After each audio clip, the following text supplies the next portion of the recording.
नमस्कार सांग मैंने राधे राधे हरे कृष्ण आ देखु आज नाना घर को नुआ अतिथि आपण मैंने देखिए सी माने किसी गीत गाइबे आपण मैंने देखु मुझे कौन कह मेरे पूजा में हो गई दे गजानन आ जाओ।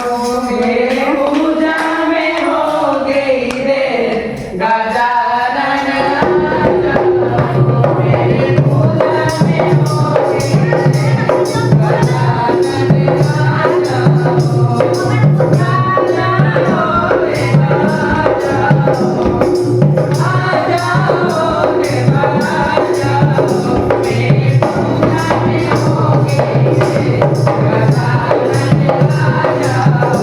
मेरी पूजा में हो गई दे गजानन आ जाओ। ब्रह्मा भी आवे विष्णु भी आवे।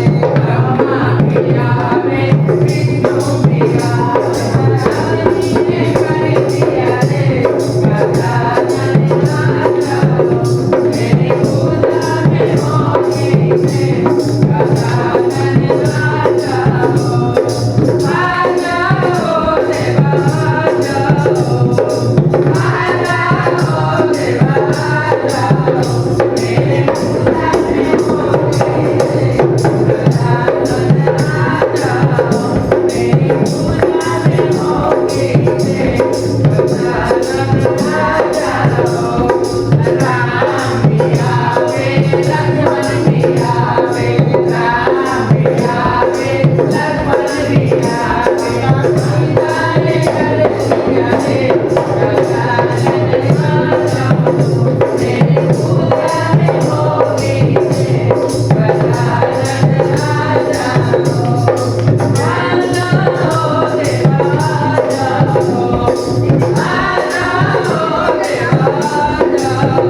मेरी पूजा में हो गई दे गजानन आ जाओ। मेरी पूजा में हो गई दे गजानन आ जाओ। मेरे भी आवे कान्हा भी आवे। मेरे भी आवे कान्हा भी आवे। मेरे भी आवे कान्हा भी आवे। मेरे भी आवे कान्हा भी आवे। रानी ने कर दिया रे गजानन आ जाओ। रानी ने कर दिया रे गजानन आ जाओ। आ जाओ देवा आ जाओ। आ जाओ देवा आ जाओ। मेरी पूजा में हो गई दे गजानन आ जाओ। जी भी आवे काठी भी आवे। जी भी आवे काठी भी आवे। भी आवे काठी भी आवे। जी भी आवे काठी भी आवे। गौरी ने कर दिया रे गजानन आ जाओ। मेरी पूजा में हो गई दे गजानन आ जाओ। आ जाओ देवा आ जाओ। आ जाओ देवा आ जाओ। मेरी पूजा में हो गई दे गजानन आ जाओ। मेरी पूजा में हो गई दे गजानन आ जाओ।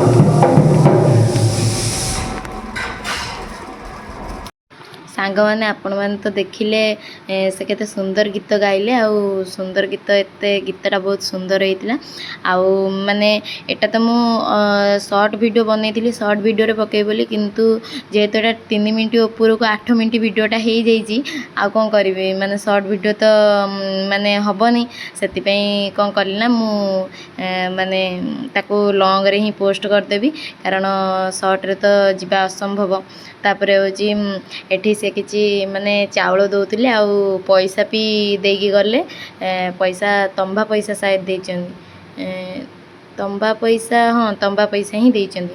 ଆଉ ହେଉଛି ଦେଲେ ସେ ରାଜାକୁ ଦେଉଥିଲେ କ'ଣ ପଇସାଟା ଦେଲେ, କହିଲେ ଯୁଆଡ଼େ ଯିବ ମାନେ ନେଇକି ଯିବ। ଆଉ ହେଉଛି ଚାଉଳ ଏଇଠି କ'ଣ ଦେଲେ ଠାକୁର ଘରେ ରଖିବା ପାଇଁ। ଆଉ ଯାହା ହଉ ସେ ମାନେ ନ ଡାକିକି ସିଏ ଆସିଛନ୍ତି ଘରକୁ, ସେଥିପାଇଁ ବହୁତ ଖୁସି ଲାଗିଲା। ଆଉ ମୁଁ ଆଙ୍କୁ ଦେଖିଥିଲି ଶ୍ରୀଧର ଭାଇଙ୍କ ବ୍ଲଗ୍ରେ। ଶ୍ରୀଧର ଭାଇ ଯିଏକି ଆମ ଯେଉଁ ଯାଜପୁରରେ ସେ ପୁରା ମାନେ ଫେମସ୍ ବ୍ଲଗର୍ ହେଇଗଲେଣି ପୁରା। ଆପଣମାନେ ଯଦି କିଏ ବି ଦେଖୁଛନ୍ତି ଦେଖିଦେବେ life of Sridhar. Life of Sridhar ଦେଖିଦେବେ, ତାଙ୍କର ବ୍ଲଗ୍ ପୁରା ମାନେ ଆମ ଯାଜପୁରରେ ବହୁତ ଫେମସ୍ ହେଇଯାଇଛି।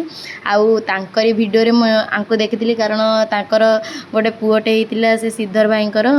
ଆଉ ସେ ତାଙ୍କ ପୁଅ 21 ପରେ ସାୟଦ ଆସିଥିଲେ ତାଙ୍କ ଘରକୁ।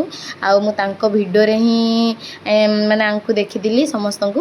ଆଉ ମୁଁ ମାନେ ଦେଖିକି ସେ ଯେତେବେଳେ ଆସିଲେ ଘରକୁ, ମାନେ ମୁଁ ପୁରା ଦେଖିକି ପୁରା ଜାଣିଗଲି ଯେ ନାଇଁ ମୁଁ ଆଙ୍କୁ ଦେଖିଛି ମାନେ ଶ୍ରୀଧର ଭାଇଙ୍କ ବ୍ଲଗ୍ରେ। ଆଉ ମୁଁ ଦେଖିକି ମାନେ ସାଙ୍ଗେ ସାଙ୍ଗେ ଜାଣି ପକେଇଲି କି ହଁ ଇଏ ସେଇମାନେ ସବୁ। ଆଉ ହେଉଛି ଆଜି ମଙ୍ଗଳବାର ଥିଲା, ନାନା ଘରେ ହନୁମାନ ମେଳା ଚାଲିଛି ନା, ସେଥିପାଇଁ ଯେଉଁ କହନ୍ତି ଅରୁଆ ଆଉ କିଛି ଡାଲମା ଭଜା ଶାଗ ହେଇଥାନ୍ତା। ଅରୁଆ ତ ହେଇଯାଇଥିଲା ଅଲରେଡ଼ି, କିନ୍ତୁ ଡାଲମା ଭଜା ଶାଗ ହେଇନଥିଲା। ଡାଲମାଟା ଅଲରେଡ଼ି ପରିବା ସିଝା ହେଇକି ମାନେ ଡାଲିଟାକ ସିଝା ହେଇକି ସବୁ ରଖା ହେଇଥିଲା। ଆଉ ସେଇଟା ଛୁଙ୍କ ମରା ହେଇନଥିଲା। ଆଉ ଯେହେତୁ ସେ କହିଲେ ମାନେ ଖାଇବେନି ବୋଲିକି, କିନ୍ତୁ ମା ମାନେ ରାଜି ହେଲାନି। ମା କହିଲା ନାଇଁ ଆସିଛନ୍ତି ମାନେ ଖାଇକି ଯିବେ। ସେଥିପାଇଁ ସାଙ୍ଗେ ସାଙ୍ଗେ ଡାଲମା ଆଉ ଭଜା ତ ବସିଥିଲା, ଭଜା ଅଲରେଡ଼ି ମାନେ କରିଦେଲୁ। ଶାଗ ସାଲାଡ଼ ଏମିତି ସବୁ ମାନେ ସେ ଖାଇକି ଗଲେ। ଆଉ ଏଠି ରାଜାକୁ ତ ଦେଉଥିଲେ ସେ ଯେଉଁ ପଇସା ଚାଉଳ ଆଉ ସବୁ ଦେଉଥିଲେ। ଆଉ ନାନା ଯେମିତି କହିଲା ଇଏ ହେଉଛି ମୋ ଭାଇଙ୍କ ଝିଅ, ଆଉ ସିଏ ମୋତେ ବି ଟିକେ ଆଶୀର୍ବାଦ କରିଦେଉଥିଲେ। ଆଉ ତାଙ୍କର ଏଠି ମାନେ ସେ କିଛି ଏମିତି ଡିମାଣ୍ଡ କରିନଥିଲେ, କିନ୍ତୁ ସେ ବାସ୍ କହିଥିଲେ ଆମକୁ କିଛି ଦେବ ବୋଲିକି। ଆଉ ହେଉଛି ସେଥିପାଇଁ ମା କ'ଣ କଲା ନା, ତାଙ୍କ ଯେଉଁ 4 ଜଣ ଆସିଥିଲେ ତାଙ୍କୁ ଶାଢ଼ୀ ଗୋଟେ ଦେଲେ। ଆଉ କ'ଣ ଅଛି ଏତିକି ତ, ଯେତିକି ଦେଖୁଛନ୍ତି, ଆଉ କ'ଣ ଅଧିକା ତାଙ୍କୁ ଦେଇପାରିବା। ଯାହା ହଉ ସେ ଘରକୁ ଆସିଲେ, ଖାଇଲେ, ମାନେ ଭଲ ଅତିଥି ହିସାବରେ ଆସିଲେ। ଆଉ ମୁଁ ଯେତିକି ଶୁଣିଛି ମାନେ ସିଏ ହେଉଛନ୍ତି ନର ଅର୍ଦ୍ଧନାରୀ। ଆଉ ଆସିଲେ ଘରକୁ ଭଲ। ଆଉ ଗୋଟେ ସେ ଗୀତ ଗାଇକି ଯିବେ ଗଲାବେଳେ, ଶୁଣନ୍ତୁ।